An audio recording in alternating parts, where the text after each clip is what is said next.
My mother-in-law called me a fat, infertile woman and kicked me out of her house. She also said, "My son marrying you was the worst decision ever." My husband did nothing to defend me. But they never imagined I would return for revenge. I was a dreamer then, with a heart as pure as morning dew, always believing I would build a home filled with love and understanding. Life had taught me early on how to mask my pain with gentle smiles, a skill I perfected through years of quiet endurance. I held on to a belief, perhaps naively, that sacrifice and patience were the cornerstones of true love. But as the years draped their heavy curtain over my shoulders, those sacrifices began to weigh on me like chains, casting long shadows across my heart. Catherine, my mother-in-law, was the embodiment of ruthless criticism personified in pearls and pristine suits. From the moment we first met in her grand Victorian mansion, she saw me as a threat to her absolute control over Samuel, her beloved son. Her steel blue eyes and razor-sharp tongue never missed an opportunity to point out my flaws, each criticism delivered with surgical precision. The house, though beautiful with its antique furnishings and crystal chandeliers, felt like a gilded cage where I could barely breathe. Every word I spoke was met with contempt, every action scrutinized under her microscope of disapproval. Catherine's very presence served as a constant reminder that I would never truly belong in this world of old money and rigid traditions. "You are nothing but a burden to my son," she often whispered to me in a low, venomous voice, and the words ran down my spine like ice. Samuel, my husband, caught in Catherine's web of manipulation like a butterfly in a spider's web, would only turn away, his silence cutting deeper than any knife. That evening, the tension in the house reached a breaking point. Dinner had always been a ritual of humiliation for me, but tonight it transformed into an emotional battlefield. Catherine, maintaining her usual air of superiority, began her interrogation about my inability to conceive. "Why haven't you given us grandchildren yet?" she asked with a smile cloaked in malice. Her words pierced my heart. She continued, her voice very cold, "Samuel deserves better, and our family needs someone worthy of the family name." I felt the color drain from my face as I lowered my eyes, fighting back tears that threatened to betray my composure. Catherine moved closer, her hatred-filled eyes boring into me as she delivered her cruel verdict, "You'll never be good enough." Each syllable was laced with poison, designed to destroy whatever was left of my self-worth. At that moment, Samuel entered the room, drawn by the escalating voices that echoed through the marble halls. His eyes met mine for a brief instant, and I caught a glimpse of guilt and regret shadowing his handsome features. But he quickly looked away, unable or unwilling to face the reality of what was happening. "Samuel," I said, my voice trembling but determined, like a candle flame fighting against the wind. "Tell me what she's saying isn't true." Samuel maintained his silence, his face as immobile as the marble statues that lined the garden outside. I felt my heart shatter again, but this time something changed inside me. In that clear moment, I realized that only I could save myself from this hell. I could no longer wait for Samuel to protect me, nor could I continue to endure the malice of Catherine, who was continually sarcastic. I turned and walked to the door. The sound of my heels hit the marble floor like a metronome marking time until release. "Where do you think you're going?" Catherine's voice rang out, shock penetrating her usual iron control. "You have nowhere to go. Without this house, without us, you're nothing." I paused with my hand on the doorknob, the cool brass beneath my fingers grounding me in reality, and turned to face Catherine. For the first time in years, I felt a genuine smile curve my lips as I spoke. "I'd rather be nothing than live as someone else's shadow." With those words hanging in the air like a declaration of independence, I walked out of that house. I left behind not just the walls that had imprisoned me, but the shell of the woman I had become over those suffocating years. The night outside was dark and cold, but for the first time in what felt like an eternity, I could breathe freely, feeling the fresh air filling my lungs.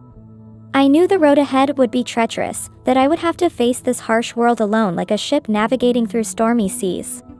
But at the same time, I felt elated to have taken the first step toward freedom.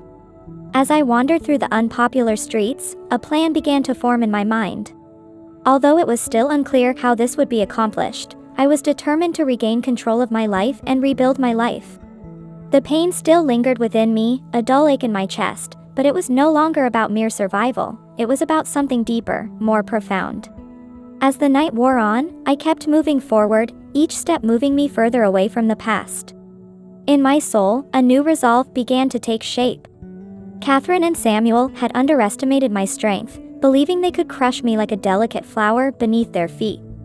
But I was done being their victim, finished with playing the role of the sacrificial lamb. I decided to be reborn. With this burning resolution in my heart, I disappeared into the darkness, leaving behind not just a house, but a life that had never truly been mine. The path was not yet clear, but the idea of revenge was beginning to form in my mind. I strengthened my resolve to reclaim my life and dignity, preparing myself to face the demons who had tried to break me. This wasn't just a fight for survival anymore. It was a battle to rediscover myself and claim the place in the world that I deserved. The night I left Catherine and Samuel's house, I abandoned not just a physical structure of brick and stone, but also the version of myself that had been sculpted by years of contempt and humiliation. Walking through the cold city streets, my determination to reclaim my life grew stronger with each step, like a flower pushing through concrete. There was no turning back now, the bridge to my past life burning bright behind me. I wasn't just going to survive. I was going to be reborn like a phoenix rising from the ashes. This would be my renaissance as a stronger, more confident woman, no longer bound by the chains of others' expectations. The months that followed were a time of transformation for me. Having once defined my value by the opinions of others, I began to look at my own personal growth. I started a rigorous exercise routine and enrolled in self-development courses, each new day bringing fresh challenges and opportunities for growth. Day by day, I felt my strength growing, as if I were shedding an old skin and emerging anew. I was slowly but surely reclaiming the life that had been stolen from me. But deep down inside, the wounds were still raw, a slow-burning fire of revenge coursing through my veins. I had certainly become a woman who took my destiny into her own hands. I understood that this path wouldn't be strewn with rose petals. But I knew each step was bringing me closer to my goal, like a chess player moving her pieces with deliberate precision. My revenge wouldn't be a wild, violent storm, it would be more like a subtle poison.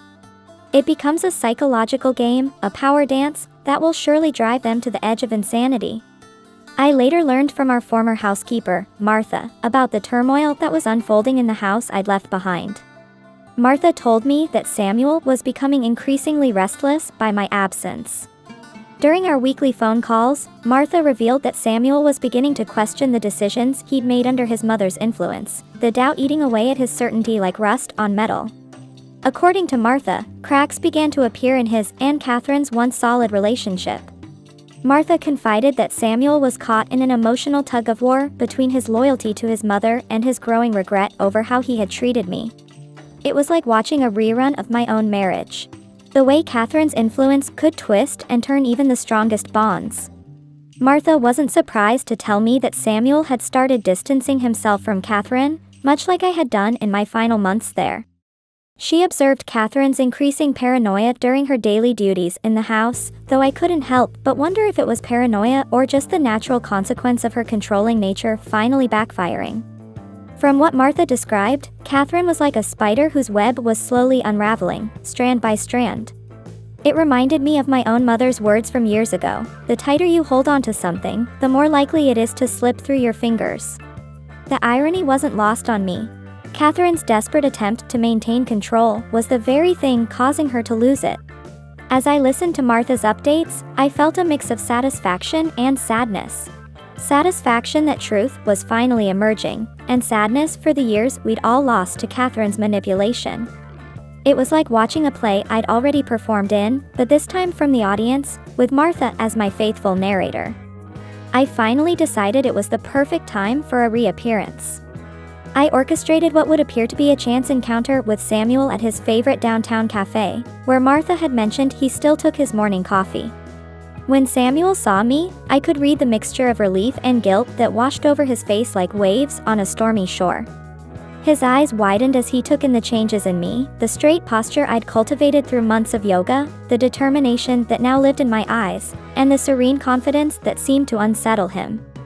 Michelle, I had no idea you were still in town, he stammered, trying and failing to hide the tremor in his voice.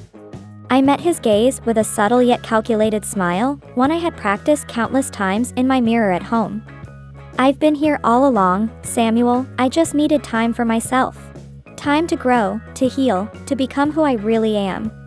The conversation flowed naturally, but beneath the gentle banter, I had already planted seeds of doubt in Samuel's mind. I shared stories of my transformation, painting vivid pictures of my journey to self-discovery and my new outlook on life. Samuel hung on to every word like a drowning man clutching a life preserver, desperately seeking the peace he saw reflected in my eyes.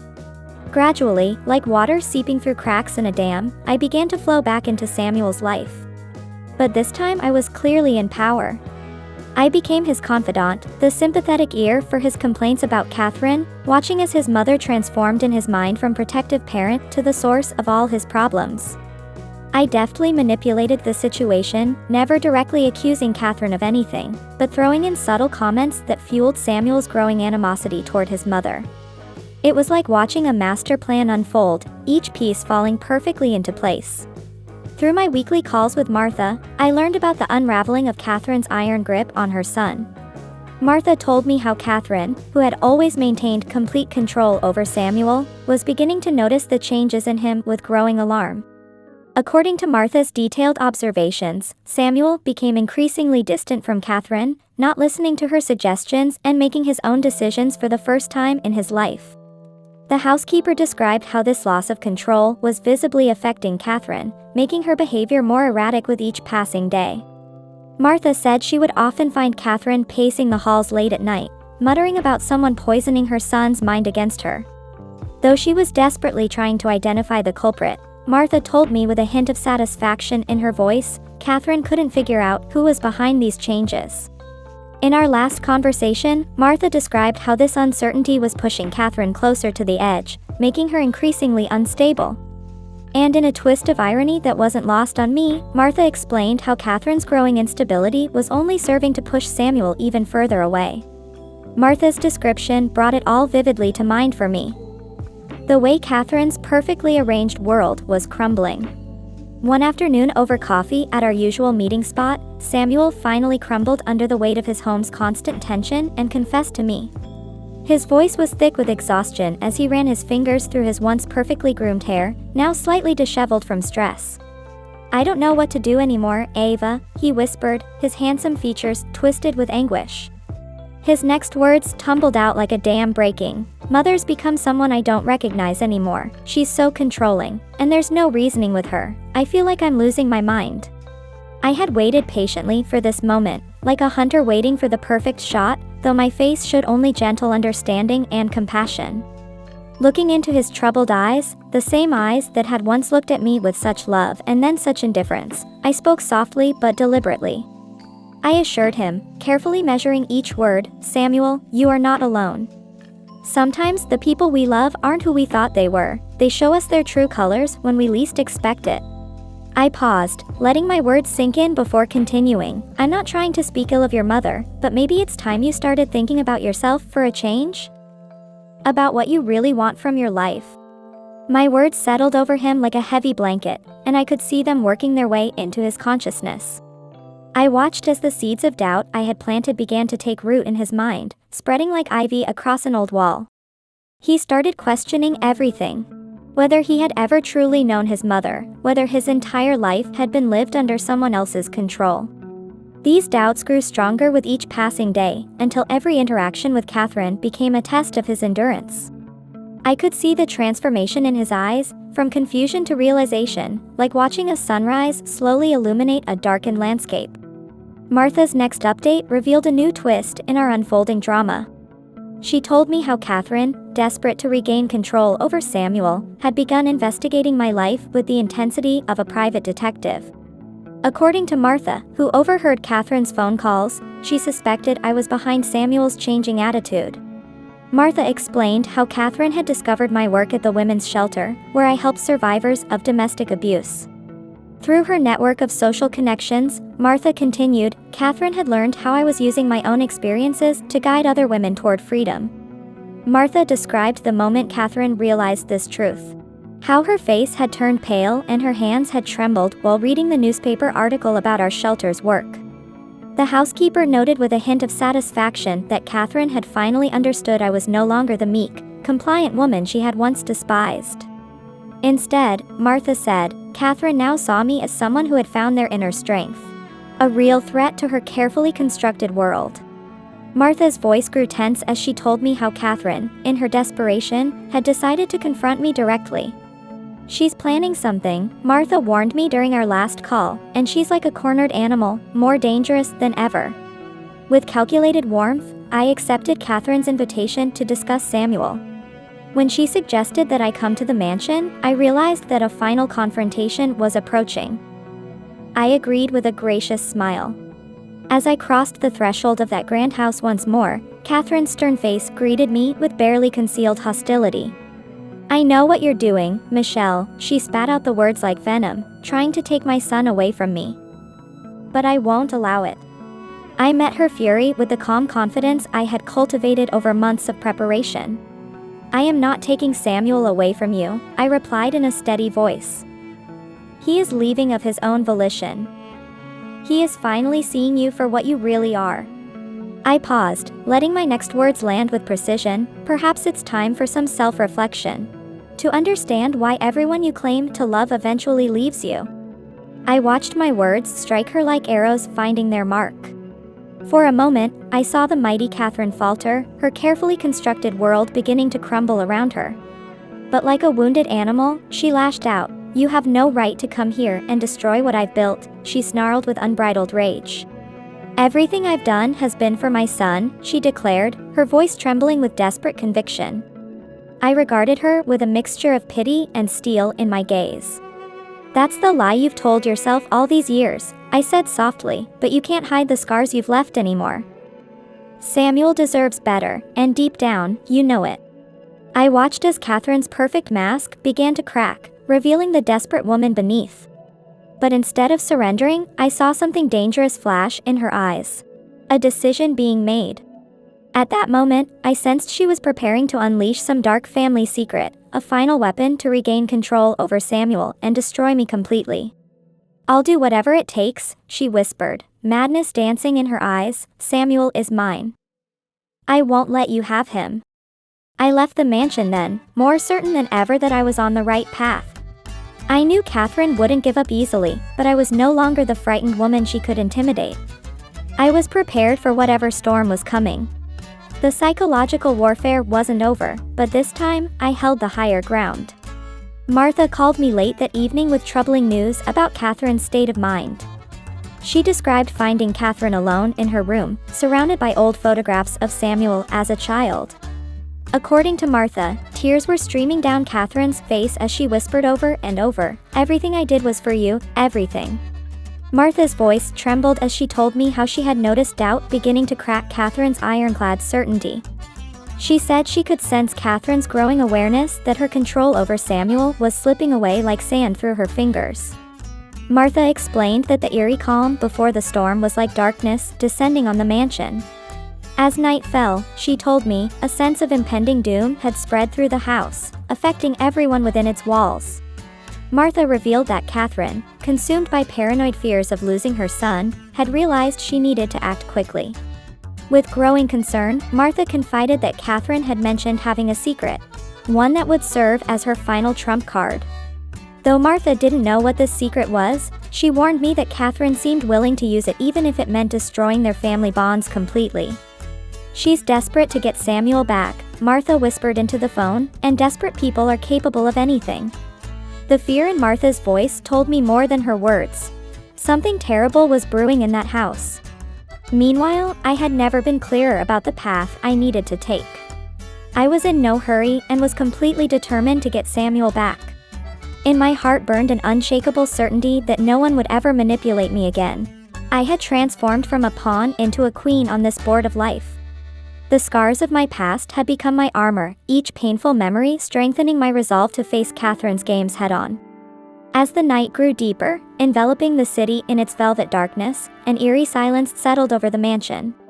But beneath that superficial calm, tension swirled, and I sensed an oncoming storm. The quiet before this storm was different from my past silences. This time, I was the one in control.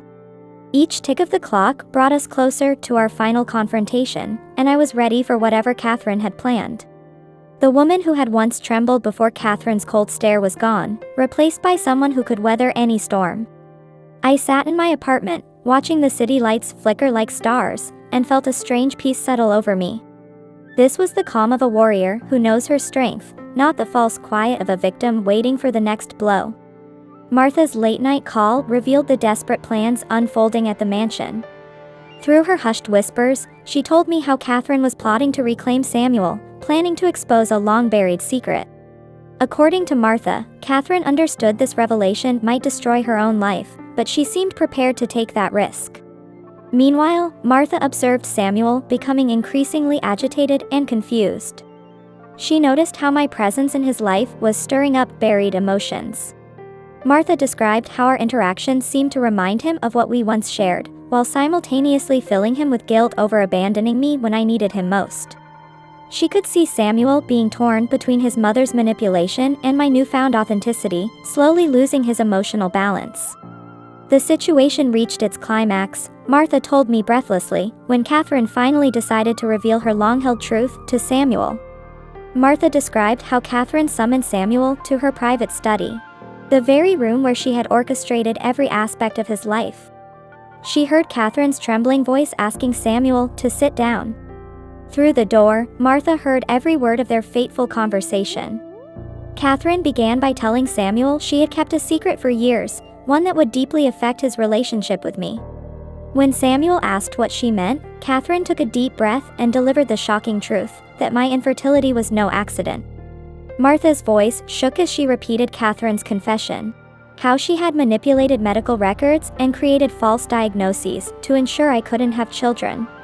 Catherine's justification, as Martha recounted it, was that she believed I wasn't worthy of Samuel, and she wanted to protect him from what she considered an ordinary life. Martha described Samuel's reaction in vivid detail. How he stood up, his face ashen with shock, crying out in disbelief. She quoted his exact words, "This can't be true. Mother, you're lying." But Catherine, through her tears, only confirmed the horrible truth, insisting everything was done for Samuel's sake. Martha told me how the revelation shattered Samuel completely. She watched him storm out of the house without a word, leaving Catherine alone with her tears and regrets. The truth that was meant to bind them had only torn them further apart. I was in my little garden, tending to the roses I had spent the last few months painstakingly cultivating, when Samuel showed up. I looked up at him and saw the swirling anguish and confusion in his eyes. "What's wrong, Samuel?" I asked in a calm voice, though my heart was pounding like a drum beneath my composed exterior. His voice trembled as he confronted me with that devastating truth. "Did you know what Mother did to you? Did you know she manipulated everything, making it impossible for you to have children?" I felt his words sink in as silence drifted between us for a moment. Then, shaking my head slowly, I replied, "No, I didn't know. But I can't say I'm surprised." Samuel collapsed into a nearby chair as if his strings had been cut, the weight of this revelation crushing him like an avalanche. She destroyed our lives, Ava. She destroyed everything." Feeling the raw pain in his words, I moved to his side and took his hand in mine, a gesture that felt both familiar and new. "Not everything is destroyed, Samuel. We still have the truth. And with that truth, we can begin to heal and rebuild. It won't be easy, though. Your mother committed an unforgivable sin, but we both made mistakes in letting her control us." Our conversation stretched on like the lengthening shadows of the afternoon. We shared our pain, our anger, our frustrations.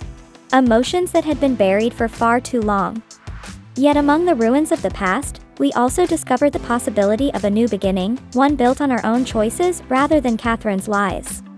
For the first time in years, Samuel saw me for who I really was. Not as the woman my mother despised, but as the strong, supple, unbreakable being I had become. In the gentle light of my garden, surrounded by the flowers I had brought back to life, we began to see a path forward through the darkness. Later that evening, Martha called me with news about Catherine's state. Through her quiet sobs, Martha described finding Catherine alone in her room, confronting the ghosts of her past like a woman facing her own reflection in a shattered mirror. According to Martha, Catherine had finally realized she had lost Samuel forever. The housekeeper explained how Catherine's confession, rather than bringing the liberation she had hoped for, had only plunged her deeper into despair. Martha's voice grew heavy as she described watching Catherine finally understand that all her actions, disguised as love and protection, had been nothing more than pure selfishness and a need for control. "She just sits there," Martha whispered into the phone, staring at nothing, finally seeing how she's lost everything because of her own actions. In all her years of service, Martha told me, she had never seen Catherine so utterly broken, so completely stripped of her usual power and control. The mighty Catherine had finally crumbled under the weight of her own manipulations. Together, Samuel and I returned to his family home for our final confrontation with Catherine, the mansion's shadows seeming longer and darker than ever before. With pain and determination etched across his handsome features, Samuel faced his mother like a man finally breaking free from golden chains. "Mom, I loved you, I believed in you," he said emphatically, his voice trembling. "But I can no longer be a part of your life. You destroyed too many things and hurt too many people. Ava and I deserve a chance to start our lives over, away from your influence." Even in her defeat, Catherine tried one last time to justify her actions, like a drowning person grasping at straws. But Samuel stood firm, his voice growing stronger with each word. "Your love was suffocating, Mother. You broke me. But now, for the first time, I see everything clearly. I won't be part of your world anymore." I took Samuel's hand in mine, meeting Catherine's gaze with unwavering determination. "It's time to face what you've done," I said in a clear voice. "We will face it. And you should face it too."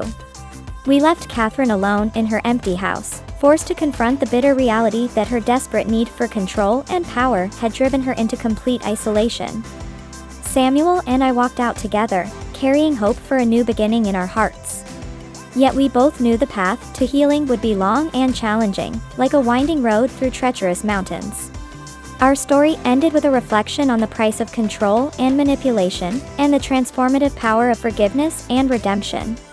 Though the scars of the past would never completely fade, Samuel and I chose to find our way forward together, finally free from the shadows Catherine had cast over our lives. Like a flower breaking through concrete, our love has survived and would now bloom in the sunlight of truth and freedom.